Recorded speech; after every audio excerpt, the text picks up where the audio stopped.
샬롬, 반갑습니다. 오늘은 시편 80편 1절로 19절의 말씀을 가지고 교회의 빛이라는 이 주제로 묵상을 나누어 봅니다. 시편 80편은 북쪽에 있는 10지파가 다시 돌아오고 이스라엘 백성, 모든 백성들이 통일되기를 위하여 이스라엘의 목자 되신 하나님께 기도드리는 내용입니다. 이 시편은 아마 북쪽에 있는 지파들이 포로로 잡혀가기 직전에 기록된 것이라 생각합니다. 왜냐하면 1절을 보면 성전이 아직은 서 있을 때였기 때문입니다. 본문 1절에서 3절을 봉독해 봅니다. 1절에 아사브의 시 영장으로 솟아닌 돛에 맞춘 노래. 요셉을 양떼같이 인도하시는 이스라엘의 목자여 귀를 기울이소서. 그룹 사이에 좌정하신 자여 빛을 비추소서. 2절에 에브라임과 베냐민 므낫세 앞에서 주의 용력을 내사 우리를 구원하러 오소서. 3절에 하나님이여 우리를 돌이키시고 주의 얼굴빛을 비추사 우리로 구원을 얻게 하소서. 아멘. 시인은 하나님을 이스라엘의 목자로 지금 부르고 있습니다. 마치 양떼를 인도하는 목자와 같이 과거 이스라엘의 역사 속에서 다양한 방법으로 이스라엘을 보호하신 하나님께서 이제 다시 한번 강력한 힘을 나타내시기를 지금 간구하고 있는 겁니다. 또한 하나님은 그룹 사이에 좌정하신 자라는 표현을 지금 사용하고 있습니다. 이 말은 하나님께서 지성소 법궤 위에 사신다라는 의미를 갖고 있습니다. 시인이 사용한 두 가지 표현, 즉 목자, 그룹 사이에 좌정하신 자, 이 용어는 하나님과 그의 백성 사이에 친근하고 사랑스러운 관계와 백성들에게 베푸시는 권능과 거룩하심의 위엄성 그리고 위대하심을 나타내고자 하는 표현입니다.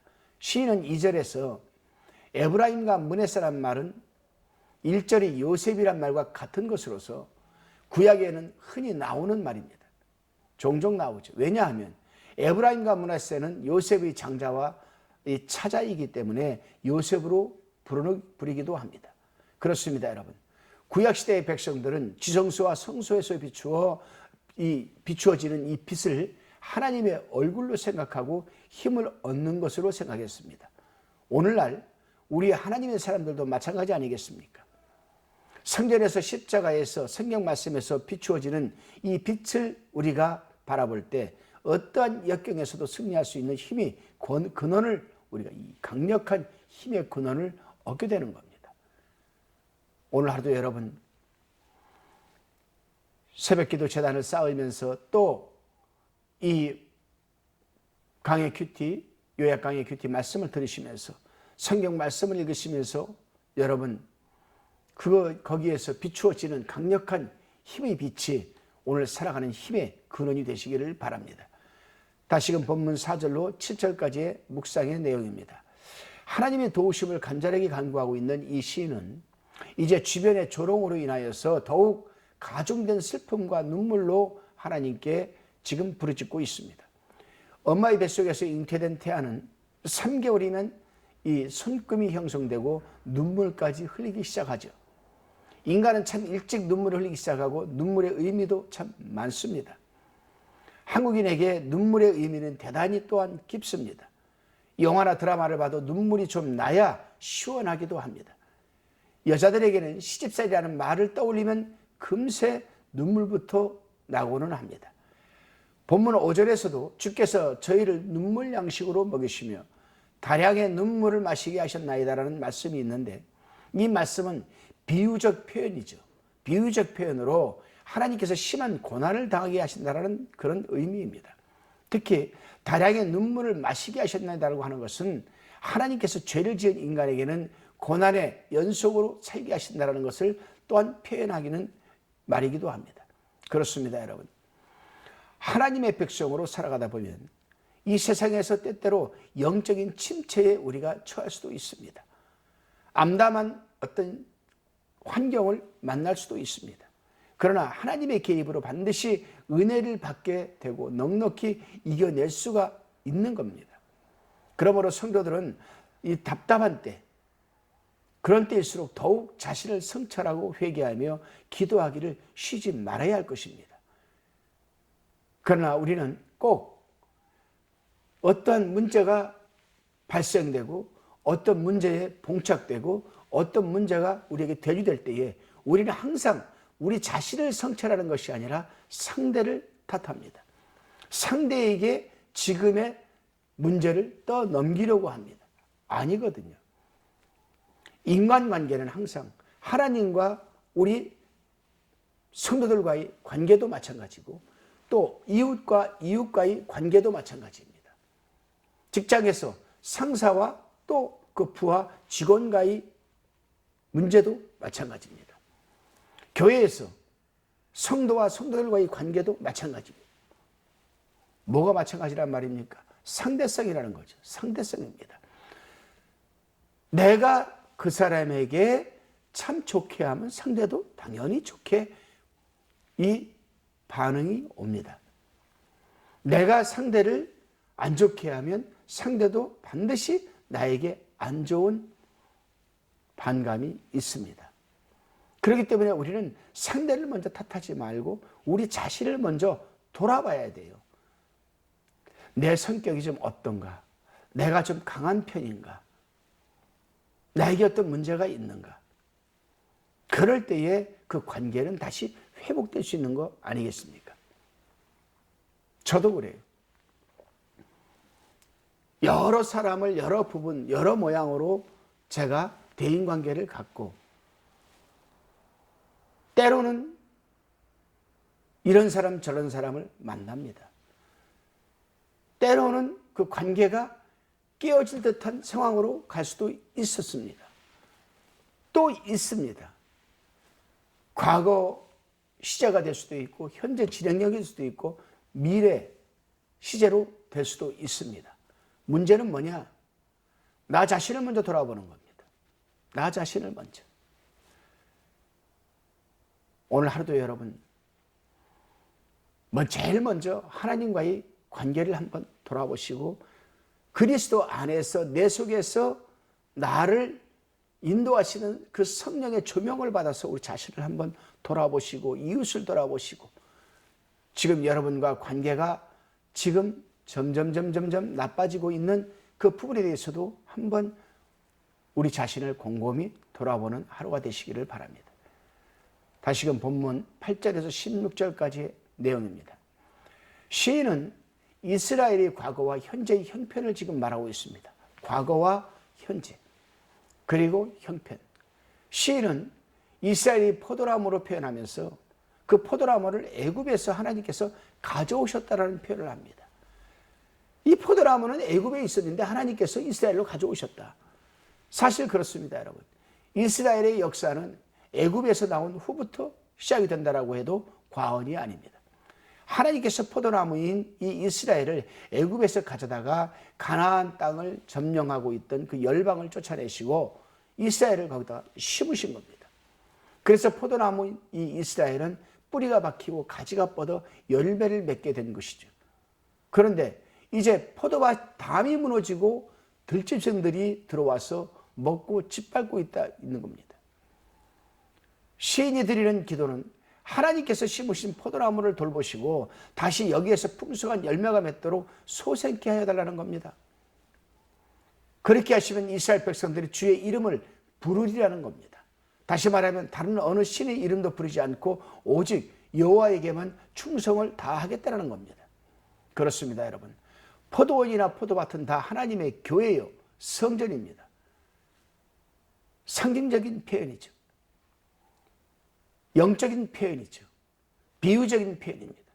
그런데 오늘날도 하나님의 사람들이 삶의 중심이요 터전인 포도밭에 세상의 들짐승들이나 악한 영들이 들어와서 우리의 포도밭을 무너뜨리게 하고 있는 부분도 있습니다. 무슨 말이냐? 오늘날 우리가 섬기고 있는 교회 안에서의 여러분 어떤 휴먼 비즈니스, 성도와 성도의 사이의 이 관계에 있어서 세상적 중심의 사람들이나 또 아주 못된 사람들이 들어와서 그 포도밭, 성도들의 그 관계를 혼탁하게 만들고 흐리게 만들고 시기와 질투를 일으키게 되고 싸움을 일으키게 되는 부분을 우리가 종종 볼 수 있다는 겁니다. 그런데요, 우리가 잊지 말아야 할 것이 있습니다. 우리의 포도원이나 포도밭, 즉 성전이죠. 우리의 포도원이나 포도밭이 무너지는 것은 크고 강한 것들보다는 아주 작고 미미한 것에서부터 시작된다는 겁니다. 이스라엘이 바로 그렇게 작은 것에서부터 여러분 무너지기 시작했습니다. 그래서 아가서 선지자는 아가서 2장 15절에서 어떤 말씀을 하고 있습니까? 우리를 위하여 여우 곧 포도원을 허는 작은 여우를 잡으라. 우리 포도원에 꽃이 피었음이나라고 외쳤던 겁니다. 그렇습니다, 여러분. 우리 하나님의 사람들이 명심해야 할 바로 그 외침입니다. 우리는 교회에서 또 섬기는 여러분 성전에서 또 대인관계를 갖고 있는 이웃과의 관계에서 아주 큰 것들이 우리의 틈을 벌어지게 하고 우리를 멀리하게 만들고 우리를 화나게 만들고 상처받게 만들고 하는 이것들은 큰 게 아닙니다. 아주 작고 아주 미세한 부분, 말 한마디 한마디, 마음 씀씀이 하나하나, 여기에서부터 여러분 관계가 깨어지고 멀어지고 교회에 문제가 발생되는 거죠. 여러분은 교회에서, 대인관계에서, 이웃과의 관계에서 여러분 말 한마디 한마디를 참 잘하시기를 바랍니다. 언제나 위로가 되고 힘이 되고 소망이 되는 그런 아주 사랑스러운 말들만 하시기를 바랍니다. 말 한마디에 가시가 있는 그런 말은 입 밖에도 꺼내지 마시기 바랍니다. 다시금 본문 17절로 19절의 말씀을 봉독해 보겠습니다. 17절에 주의 우편에 있는 자, 곧 주를 위하여 힘있게 하신 인자의 위에 주의 손을 얹으소서. 18절에 그리하면 우리가 주에게서 물러가지 아니하오리니 우리를 소생케 하소서. 우리가 주의 이름을 부르리이다. 19절에 만군의 하나님 여호와여 우리를 돌이키시고 주의 얼굴빛을 비추소서. 우리가 구원을 얻으리이다. 아멘. 이제 시인은 하나님의 강한 임재를 간절히 지금 소망하고 있습니다. 사실 주께서 친히 심으신 이 포도나무, 이 포도나무인 이스라엘은 오직 그의 포도농장의 주인이신 하나님의 간섭으로만 생명이 유지될 수 있는 겁니다. 그렇다면 하나님께서는 왜 당신이 직접 심으신 포도나무를 뽑아버리려고 하셨을까? 이 부분을 한번 생각해 봐야 돼요. 그렇습니다, 여러분. 이 부분은 우리 하나님의 사람들이 심각하게 자신을 돌아볼 문제입니다. 당신의 독생자를 십자가에 내어주시고 우리를 건져내셔서 우리 심령에 포도나무를 심어주셨는데 한 해, 두 해, 수십 년이 지나도 아무런 열매를 맺지 못하고 있다면 하나님께서 어떻게 하실까요? 아니, 오히려 선한 아주 먹음직스러운 과실을 우리가 열매 맺지 못하고 오히려 썩고 냄새나는, 그리고 뿌리까지 죽어버리는 그런 여러분 이 포도나무가 심겨져 있다면 하나님께서 어떻게 하시겠습니까? 당연히 뽑아내지 않겠습니까? 여러분, 하나님은 우리를 어떻게 사랑하셨습니까? 우리에게 어떠한 죄사함의 은총과 구속의 은혜를 베풀어 주셨습니까? 독생자 신분, 하나님이 친히 독생자 신분으로 이 땅에 오셔서 하나님이 친히 십자가에 달려 돌아가셨습니다. 왜요? 우리의 죄와 허물 때문에, 우리에게 죄사함의 은총과 구속의 은혜를 베풀어 주시기 위해서, 그리고 다시금 부활하셔서 하늘로 보좌로 올라가셨습니다. 그리고 다시금 우리에게 임마누엘의 하나님, 곧 파라클레토스 성령을 우리에게 좋은 선물로 다시 보내주셔서 예수 그리스도를 구주로 영접하는 그 영혼에게는 그 영혼 심령 속으로 들어가셔서 그 마음을 포도밭, 즉 성전으로 삼아주시는 겁니다. 그래서 사도 바울은 고린도 교인들에게 너희 마음이 하나님의 성전인 것을 너희가 알지 못하느냐라고 말했던 겁니다. 그러면 하나님의 성전, 하나님의 포도나무가 우리의 심령에 심겨져 있다라면은 우리는 열매를 맺어야 되지 않겠습니까? 이곳에서 포도나무가 점점 썩어서 점점 죽어가고 도저히 열매를 맺을 수 없는 그 해가 한 해, 두 해, 세 해 계속 지속된다면 하나님은 어떻게 하시겠습니까? 당연히 그 포도나무를 뽑아버리시지 않겠습니까? 여러분, 도전적인 경고의 말씀으로 우리는 이 말씀을 받아들여야 할 겁니다. 기도드리시겠습니다. 주님, 애국과도 같은 이 세상에서 우리를 이끌어내셔서 우리 마음에 포도원을 세워주시고 이 마음밭을 갈게 해주시니 감사합니다. 게으르지 않도록 붙들어주시고 열심히 포도밭에 걸음을 주어 일구게 하셔 주셔서 풍성한 열매를 맺게 하여 주옵소서. 감사드리오며 예수님의 이름으로